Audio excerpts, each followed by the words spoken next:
Une autre technique, le rempart. Alors ça, c'est pareil, hein, moi, c'est vraiment des techniques que j'aime beaucoup. La technique de rempart, alors pour le coup, moi, je la classe dans les techniques humanistes, mais c'est une technique de Teresa Robles à l'origine. Je ne sais pas si vous connaissez Teresa Robles. J'ai vu qu'elle elle vient en France là prochainement et Oui. elle fait une formation. J'ai vu ça passer sur un groupe là. Mm. Teresa Robles, mexicaine, à la tête de l'Institut Milton Erickson de Mexico. Enfin, elle y était, peut-être qu'elle y est plus, parce qu'elle doit être à la retraite depuis longtemps. Cette femme, elle est âgée. Moi, ça a été ma porte d'entrée dans l'hypnose. C'est-à-dire que le premier hypno que j'ai vu il y a 15 ans, bah, je crois qu'elle venait dans le coin faire une conférence ou je sais pas quoi. Je sais plus comment s'était goupillé le truc, que j'ai pas vu d'ailleurs. Mais en tout cas, j'avais récupéré un de ses bouquins qui s'appelle Apprendre à cheminer dans la vie par l'auto-hypnose. Et moi, l'auto-hypnose, à partir de là, m'a accompagnée très souvent. Et donc, son livre était vraiment dirigé pour soi, de soi à soi. Mais quand je me suis installée, bah, il y a beaucoup de ses propositions que j'ai reprises dans mes accompagnements à ma sauce. Le rempart en fait partie, et je trouve que c'est une technique très chouette pour des gens qui sont facilement envahis par l'autre. Les hypersensibles notamment, mais pas que, des gens qui ont vraiment, où il y a des moments où ils savent plus trop ce qu'il y a à eux et ce qu'il y a à l'autre, quoi. Où émotionnellement, la barrière, elle est pas, elle est très, très mouvante et très, très trop souple, quoi. L'idée, donc, c'est de poser une barrière qui serait, un rempart qui serait émotionnel, énergétique, entre soi et les autres. Et l'idée, c'est vraiment l'image, moi, que je donne aux personnes que j'accompagne, c'est l'image de la peau. De se dire, sur un plan physique, il est très facile de savoir ce qui est moi et ce qui n'est pas moi. Je parle même pas de ce qu'est les autres, mais de ce qui n'est pas moi. Ce qui est moi, bah, la limite, c'est la peau. Je sais qu'au-delà de ma peau, bon, de mes cheveux aussi, au-delà de ça, c'est pas moi. Et ce qui est moi, c'est ce qui est dedans. D'accord? Bah là, l'idée, ça va être de créer, j'allais dire, une seconde peau sous la forme d'un rempart qui va vraiment avoir la même fonction que cette peau. De savoir que c'est à l'extérieur, c'est pas moi, et ce qui est à l'intérieur, c'est moi. OK? On va procéder en imagination transformatrice de cette façon-là. On fait une induction. Moi, je passe par le lieu de paix. Et généralement, enfin, c'est pas généralement, ce travail-là, je le fais à partir du lieu de paix. La personne, elle est dans un endroit, elle est super bien. Ben, je vais lui proposer de venir faire se construire un rempart autour d'elle. Comme ça, elle est dans son lieu de paix, elle est préservée dans ce rempart. OK? Et là, on a 2 options. Une fois que le rempart est construit, alors il est plus ou moins haut, des fois il y a un plafond, il y a des gens qui ont besoin que ça prenne aussi le sol, que ça passe sous la terre, là, qu'on sache que vraiment c'est fermé, fermé, hein.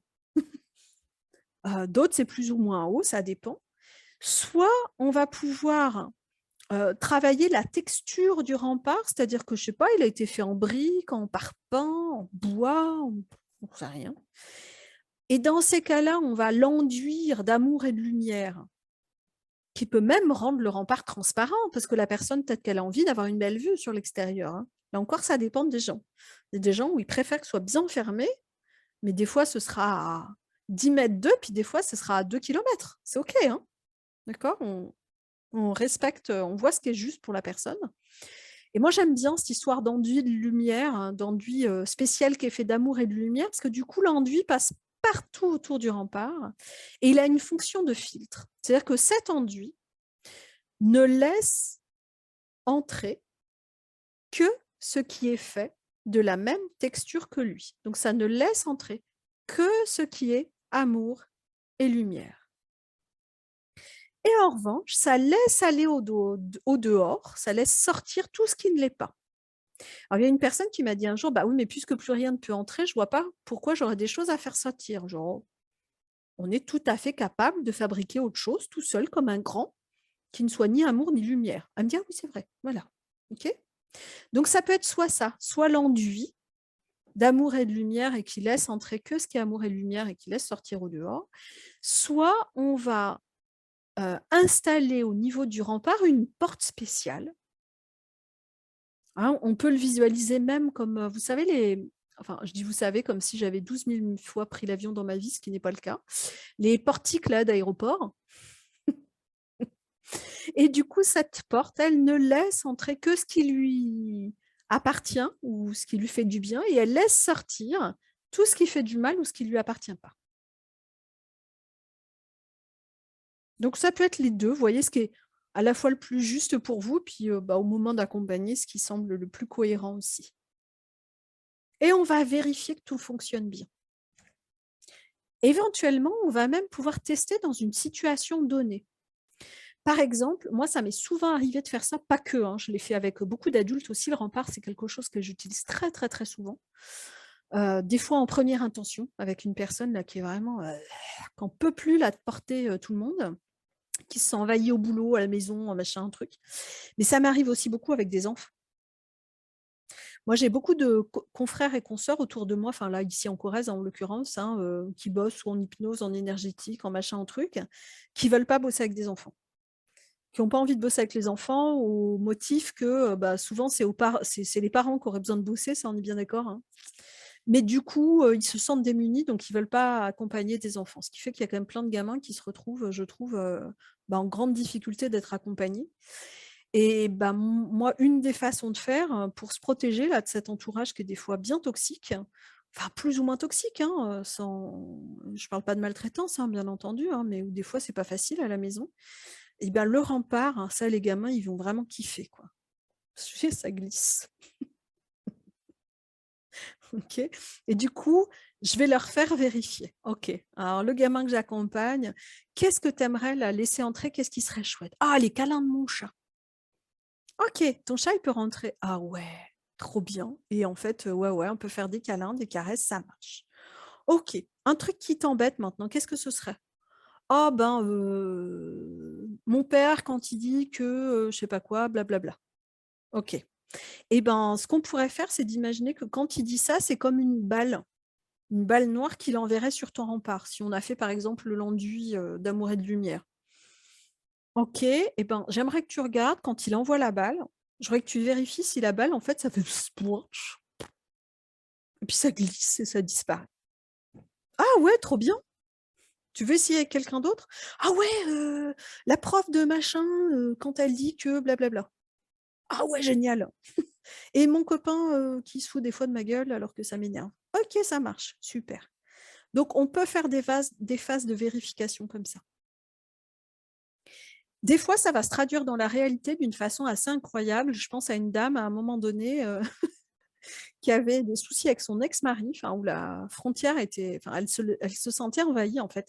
À chaque fois qu'il venait ramener les enfants, en fait, il rentrait dans la maison et il s'incrustait un peu et ça la mettait dans un état pas possible et elle arrivait pas à le dégager en gros, quoi. Je suis pas sûre que lui s'en rendait compte, hein, de ça, hein, mais elle, la frontière, elle était pas posée, quoi. Donc il se permettait d'entrer chez elle et c'est vraiment ça l'a dérangée et quand elle a fait ce travail-là, elle l'a fait à partir de sa maison. Son lieu de paix, c'était sa maison et elle a posé son rempart à un ça arrivait à un endroit précis, après le portillon d'entrée, dans le jardin, mais ça arrivait à un endroit précis et après ça, l'ex-mari n'a plus jamais dépassé cette limite-là. Il entrait par le portillon, il s'arrêtait là. Hein, pour dire à quel point la puissance, hein, parfois de ce qu'on peut faire, ça peut se manifester comme ça dans le concret. Donc on peut donc éventuellement, vérifier que ça fonctionne bien. Ah oui, si on passe par une balle, éviter l'effet rebond, on va vérifier que ça fait sploup. Ah, le but du jeu, c'est pas que l'autre se reprenne dans la gueule. On n'est pas là-dedans, enfin voilà, c'est pas ce qu'on cherche en fait, on s'en fout. Si c'est par la porte, on va vérifier que ce qui est pas, à la personne qu'on accompagne ne peut pas rentrer, hein, juste, je sais pas, ça bip, ça s'ouvre pas peut-être, une porte automatique et on peut même, si on veut, vraiment dimensionner que, Teresa Robles, elle fonctionne beaucoup comme ça avec la respiration. On peut vraiment dire en «suggestion post-hypnotique» entre guillemets, que désormais, de la même façon que sa respiration laisse entrer ce qui est bon et laisse sortir, ce qui est pas bon, désormais, à chaque fois qu'elle respire, donc de façon, inconsciente, le rempart continue à faire son job de filtre. OK? Et on va toujours vérifier que tout est OK avant de revenir.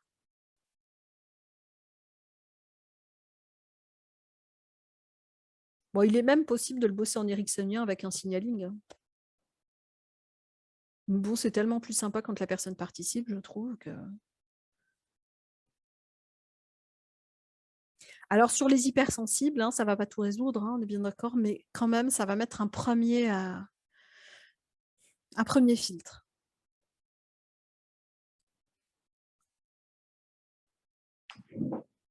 Je l'avais fait notamment avec une dame, ça avait été enfin elle, c'était partout, quoi. Elle arrivait, enfin, je veux dire, au boulot, à la maison, elle avait un voisin complètement abruti, mais vraiment, hein, vraiment pas cool, qui l'emmerdait sans cesse. C'était tellement gênant qu'elle avait réussi à se créer enfin à se créer. Je dis elle avait réussi, mais vraiment, on avait identifié, pourtant elle n'était pas branchée là-dessus au départ, hein, mais quand je lui dis: «Mais quand même, la prise de conscience était, elle arrive et entre 2, elle avait dû décaler le rendez-vous parce qu'elle avait eu un problème à l'œil droit, et pendant quelques jours, je ne sais plus ce que c'était comme pathologie qui s'était résolue, hein, mais pendant quelques jours, elle avait été quasiment aveugle de l'œil droit, quoi. Elle avait cru qu'elle avait perdu son œil et dans l'anamnèse, c'était la première fois que je la voyais, elle avait reculé le premier rendez-vous parce qu'elle avait eu ce souci-là. Dans l'anamnèse, elle me parle de ces questions d'envahissement, voilà, et puis c'est lourd au boulot, tout le monde me raconte ces trucs et puis enfin voilà, il y avait toujours ce truc de pas mettre de barrière et puis son voisin donc qui l'emmerdait et elle me dit: «Mais j'en suis mais même j'ai des fois, j'ai même plus envie de sortir de la maison, quoi. Je veux plus aller dans mon jardin, rien qu'aller à la voiture, prendre la voiture, ça me dérange, quoi» et je lui dis: «Quand vous sortez de votre maison, le voisin, c'est le voisin de droite ou le voisin de gauche?» Elle me dit: «Ah bah à droite». OK et là, d'un coup, elle fait: «Oh!» Vous croyez que j'ai été capable de me créer ça pour, éviter je dis: «Mais je sais pas, mais en tout cas, ça a l'air tellement fort comme truc que tu te dis: «Waouh, c'est énorme, quoi» et ben le rempart, hein, ça lui avait fait beaucoup de bien et elle y revenait. Elle me disait: «J'y reviens régulièrement. Je me remets dedans régulièrement, je me remets dans mon lieu de paix». On avait fait vraiment un ancrage avec le lieu de paix, avec un geste. Elle l'avait placé dans son ventre, je crois, son lieu de paix. Elle avait un geste comme ça qui permettait de enfin, c'était avec sa ouais, elle était droitière, donc c'est celui-là avec la main gauche pour y aller plus facilement, pour se remettre dedans et régulièrement, elle revisualisait, elle disait: «Je sens que j'ai besoin de revisualiser mon rempart». On peut même avec ce rempart, moi je sais pas si quelqu'un c'est quelqu'un qui se sent dans l'hypersensibilité agressé par les bruits, hein, il y a des gens comme ça, où il y a des bruits qui sont vraiment, il peut atténuer le son. Là, on peut jouer sur plein de modalités, hein. Il y a pas de souci, vous voyez ce qui est juste pour la personne. Mais s'il y a eu ça qui a été amené dans l'anamnèse de: «Ah, je suis toujours moi je me sens toujours très agressée par les bruits, puis je sais pas, mon mari aime bien regarder la télé et ça me dérange». OK, ça peut venir là aussi, d'accord? Dans le lieu de paix, quand je sens que c'est vraiment des personnes qui ont vraiment ce besoin de retrouver ce centre-là, de cet endroit de sérénité, où c'est quelque chose qui est vraiment pas là souvent. Quand ils sont dans un endroit où ça fait juste: «Ah», bien souvent, je vais leur proposer 2 choses à ce moment-là. C'est se dire: «Bah, vous pourriez peut-être choisir un endroit du corps et vous relier cet endroit de votre corps à ce lieu de paix» et ça peut être un endroit aussi grand que le ventre ou aussi petit qu'un grain de beauté, tu vois? Peu importe et du coup, des fois, ça vient se loger dans des endroits improbables. C'est le plus souvent, c'est le ventre, mais c'est pas toujours le cas, hein. Ça peut être vraiment, hein, derrière mon épaule droite, mais du coup, le fait de le nommer comme ça va permettre qu'à chaque fois qu'ils se disent: «Ah tiens, j'ai besoin d'y retourner» et bien, ce qui sera le plus facile pour eux, ce sera pas forcément de revisualiser l'endroit. S'il y a plein de parasitage, dans ce qu'on comment dire? Dans ce discours mental-là, bah, des fois de passer par l'endroit du corps, ça va être l'endroit le la porte d'entrée, ce sera ça. Et dans ces cas-là, je vais même souvent dire: «OK, bah, désormais, vous aurez juste à penser à cet endroit-là et puis à faire, par exemple, ce geste de la main gauche, si la personne est droitière». Donc c'est un geste d'ancrage que j'aime bien parce que je trouve c'est pas le genre de truc que tu fais tous les 4 matins, quoi. Donc se dire: «OK, à chaque fois que je ferme les yeux, que je veux aller là-dedans, je pose cette intention-là, je ferme les yeux, je fais ce geste et je me centre sur l'endroit du corps où j'ai logé mon lieu de paix et instantanément, j'y suis». Et je suis dans cette sensation de bien-être, de sérénité, de paix et cetera, enfin selon les mots qu'ils ont décrits eux. Donc ça, ouais, c'est des choses que je fais régulièrement, que ce soit rempart ou pas rempart, hein. Ça m'arrive régulièrement ça de faire ça. et de pas seulement du coup poser le fusible de vous pourrez revenir à tout moment si vous en avez l'envie, dans ce lieu, hein, par rapport à ce qu'on va faire dans la séance, mais me dire, à tout moment dans cette séance ou après, n'importe quel moment dans votre vie, vous pourrez retourner là.